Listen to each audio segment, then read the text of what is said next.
years ago, there was a prosperous kingdom named Mahadevpur. The king of that land was Vikramsingh. He was immensely wealthy and powerful.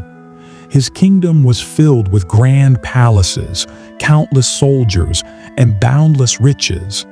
However, there was one problem. He was extremely arrogant. He believed that no one was stronger, wiser, or wealthier than him. One day, an old sage arrived in front of the royal palace.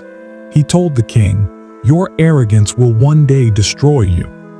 Be humble, or you will face a dire fate." The king laughed and said, "You are just a poor sage. You have no idea how powerful I am. There is no one as mighty as me. My wealth will never run out." The sage sighed and replied, "Time will provide the answer." Saying this, he left.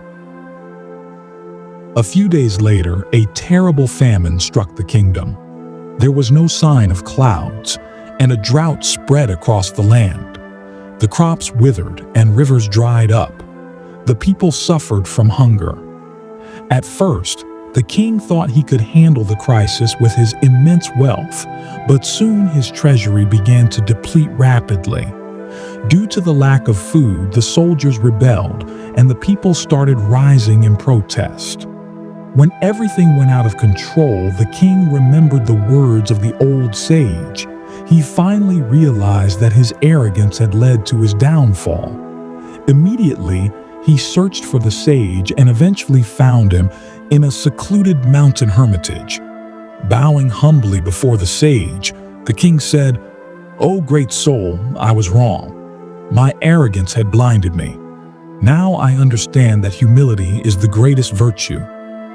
The sage smiled gently and said, "O king, there is still time.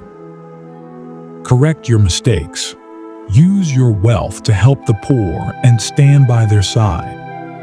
The king returned to his kingdom and began distributing food among the poor, supporting them in their hardships. Seeing his transformation, the people rejoiced. A few days later, clouds gathered in the sky. Heavy rains followed, crops grew again, and the famine ended. From that day on, King Vikramsingh became humble and never indulged in arrogance again. Moral: arrogance leads to destruction, while humility brings honor.